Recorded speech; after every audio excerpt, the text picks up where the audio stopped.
Hello? Are you excited? Because I'm excited to be back with another video about Americans and American history. One of my favorite time periods to learn about American history is the Revolutionary War. And so to learn about one of our founding fathers and his wife, who was remarkable in her own right, I'm excited to show you a picture book of John and Abigail Adams by David A. Adler and Michael S. Adler. And like always, this book was found at a New Hampshire library, and I encourage you to check it out yourself. John Adams of Massachusetts was an American patriot, one of the great men of his time, and a founder of our nation. His most trusted advisor, his dearest friend, for more than 50 years, was his wife Abigail. I like the illustrations in this book too. John Adams was born on October 19th, 1735 in Braintree, now Quincy, Massachusetts. He was the eldest of John and Susanna Boylston Adams, 3 sons. His father was a farmer, a deacon in the local church, and a lieutenant in the militia. Young John Adams enjoyed the outdoors.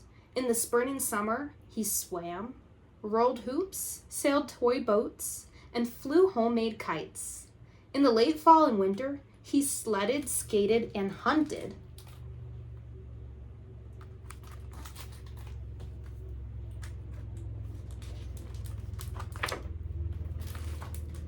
John hoped to become a farmer, but his father had other plans. He taught his son to read. Then he sent John to a local one-room school where he learned to write and do simple arithmetic. Later, John had a private tutor, and at 16, he entered Harvard College. Now, we don't have one-room schoolhouses in most places today, but there are some places you can still see them, and they are originally intact. I find it interesting, so you might as well. It says simple arithmetic here, and just so we're on the same page, that's math. In 1755, John Adams graduated from Harvard, intending to become a lawyer. But first, he needed to earn some money. So he took a job as a teacher in a one-room schoolhouse in Worcester, Massachusetts. He taught about a dozen students, both boys and girls, and considered his class the greatest world in miniature, with several renowned generals and several politicians in petticoats. In 1756, Adams left teaching to study under a local attorney. 2 years later, he returned to Braintree to practice law. You can always pause the video if you'd like to look at the pictures a little bit longer. I think they're definitely worth looking at. In 1759, John Adams went with a friend to the home of Reverend William Smith. His friend was courting Mary, the eldest of the 3 Smith girls. There, John met Abigail, the middle sister. She was small, sickly, and just 14.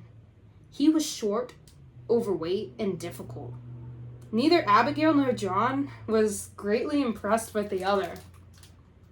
Isn't that funny how a love story can start with 2 people meeting and they don't seem to like each other much at all?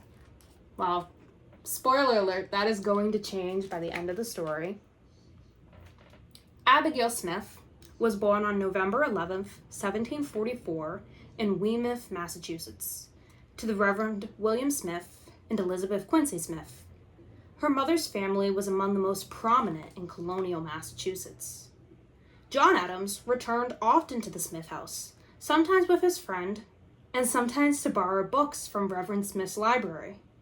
In time, John and Abigail's feelings changed. He liked that Abigail had opinions of her own. She liked his honesty and wit. Do you know what wit means? It's kind of like being funny, a little bit different, but funny is a close synonym. When they couldn't see each other, they wrote teasing, playful letters. He addressed her as Miss Adorable and compared her to Aurora, the morning star. She called him my friend and wrote that she thought of him all the time.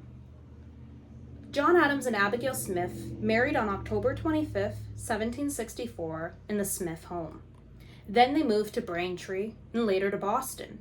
They had 5 children: Abigail, who they called Nabby, John Quincy, you might recognize John Quincy, Susanna, Charles, and Thomas. Susanna died shortly after her first birthday. That's really sad, but unfortunately it was very common in this time period. On March 22nd, 1765, the British Parliament passed the Stamp Act, a tax in the American colonies on nearly everything written or printed, including pamphlets, newspapers, diplomas, and playing cards. Imagine you can't even play a game of cards without being taxed. Yikes. To protest the tax, a Boston mob destroyed British property. John Adams was against the tax, but he didn't approve of what he called such an atrocious violation of the peace. In 1766, the Stamp Act was repealed. The next year, however, brought the townshed duties, taxes on glass, paper, paint, lead, and tea. With the new taxes came new tensions between England and the colonies. On March 5th, 1770, there was violence in Boston. A large mob surrounded 8 British soldiers. They cursed and threw snowballs at the soldiers, who shot into the crowd, killing 5 in what became known as the Boston Massacre. This was one of the precursors for the American Revolution. Very, very famous battle. Perhaps battle isn't the most appropriate word, but still very famous day in American history. The British soldiers were charged with murder, and John Adams was asked to defend them. No one else would take their case. John gave a passionate defense. "Facts are stubborn things," he told the jury. And he described what colonists had done to provoke the soldiers. 2 soldiers were convicted of manslaughter. The 6 others were declared not guilty. Adams was proud of his work at that trial. People respected his integrity. They understood that even British soldiers deserved a proper defense. After the trial, business in Adams' law office was brisk, bringing clients who were among the wealthiest men in Massachusetts.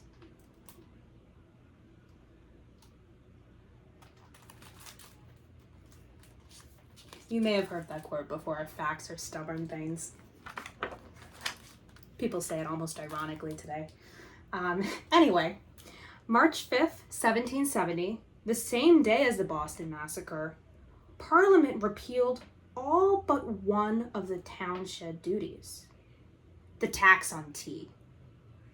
On December 16th, 1773, in protest, colonists dressed as American Indians dumped 342 chests of English tea into Boston Harbor.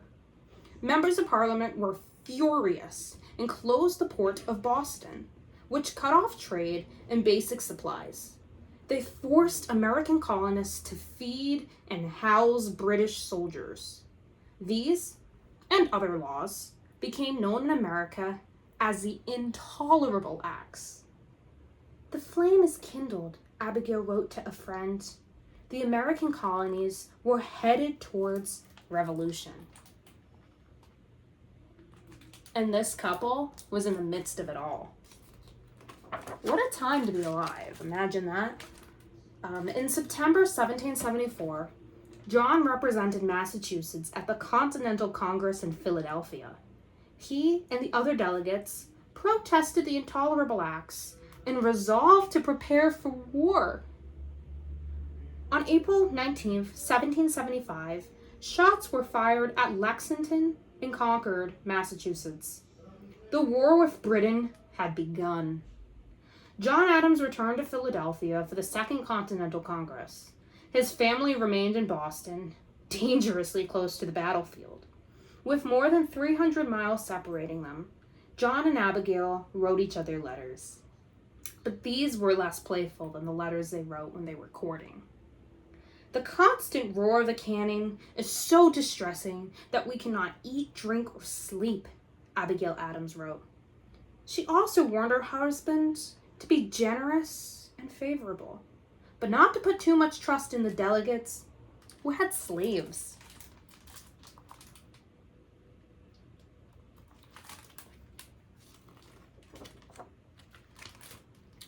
John Adams served in Congress until February 17th, 1778. Then he sailed to France, where he and Benjamin Franklin served as diplomats of the new American nation. John and Abigail's 10-year-old son, John Quincy, sailed with him. The next year, their son Charles joined his father and brother. John Adams and his sons spent most of the next 10 years in Europe. With her husband away, Abigail Adams managed the family's home and money. She missed her husband and sons, but she wrote that she felt a pleasure in being able to sacrifice my selfish passions to the general good. If you look closely at this picture, you can see that she is feeding the chickens. Do you have any chickens? The Treaty of Paris in 1783 formally ended the American Revolution.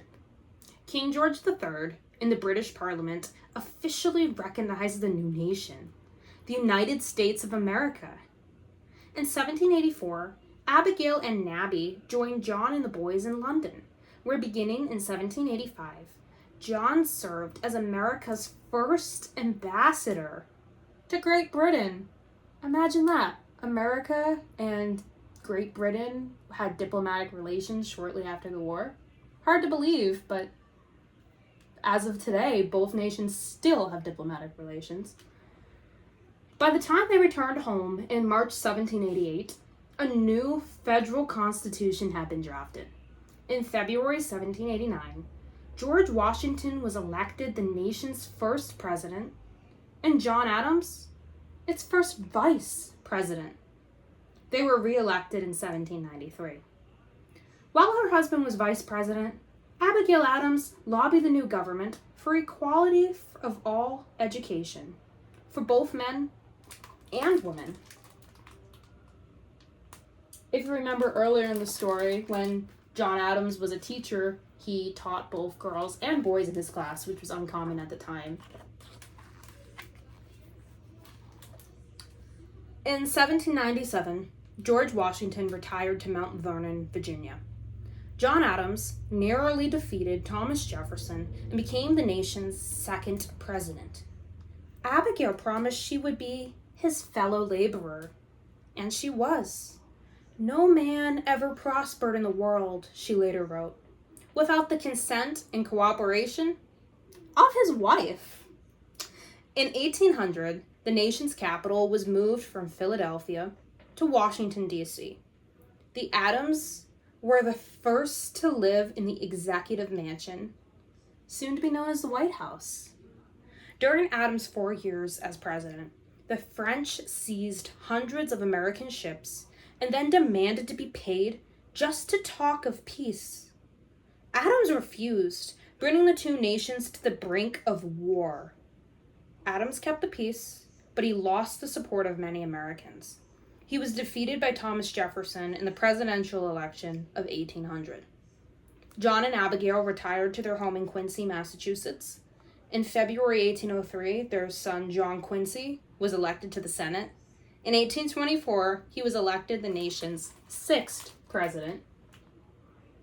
That makes John Adams and John Quincy Adams one of the few father-son duos to have both been president. Abigail Adams died on October 28, 1818, from typhoid fever. The tidings of her illness, Reverend Peter Whitney said at her funeral, were heard with grief in every house. On July 4th, 1826, the 50th anniversary of the signing of the Declaration of Independence, John Adams died. Thomas Jefferson, by then a close friend of Adams, died the same day. My father had nearly closed the 91st year of his life, President John Quincy Adams said of his father. A life illustrious in the annals of his country and of the world.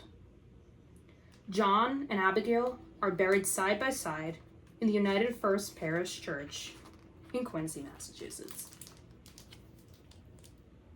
Well, that is the end of this story, and I love the pictures. I love that they made such a profound story on people that had such an impact in American history. Really well done. So that is the end of this book. I hope you will join me next time in another Read With Me video where we will learn about another famous American. All right. Have a nice day, everyone. Bye.